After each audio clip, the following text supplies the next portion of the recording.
Thomas Soto. C'est Axel de Tarlet pour le Zoom Eco. Bonjour Axel. Bonjour Thomas. Et ben voilà, maintenant c'est le secteur du BTP qui à son tour est rattrapé par ce qu'on appelle l'ubérisation, maçon, serrurier, plombier.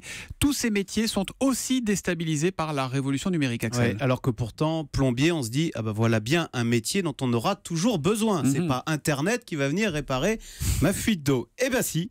En fait, Internet a réussi à s'immiscer entre le client avec son problème de fuite d'eau et l'artisan, le plombier. Alors comment ? Eh bien de plus en plus, les particuliers, nous, quand nous avons besoin de refaire la tuyauterie, l'isolation, changer une fenêtre, nous passons par des plateformes Internet qui nous mettent en relation avec plusieurs artisans qui vous proposent donc plusieurs devis. Alors comment s'appellent-elles ces plateformes ?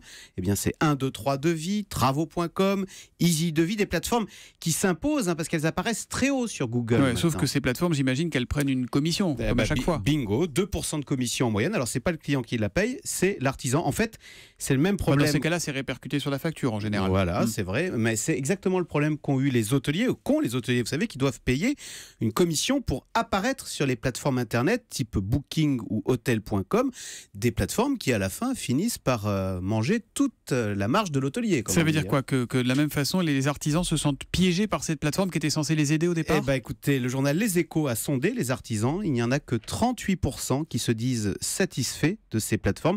Alors en fait, ce qui est intéressant, c'est qu'il y a une différence selon l'âge. Les artisans les plus âgés, les plus de 50 ans, sont très mal à l'aise, très mécontents, très mal à l'aise avec ces plateformes numériques, alors que les plus jeunes, les moins de 45 ans, arrivent à établir des devis en temps réel, sur smartphone, donc à gagner des chantiers.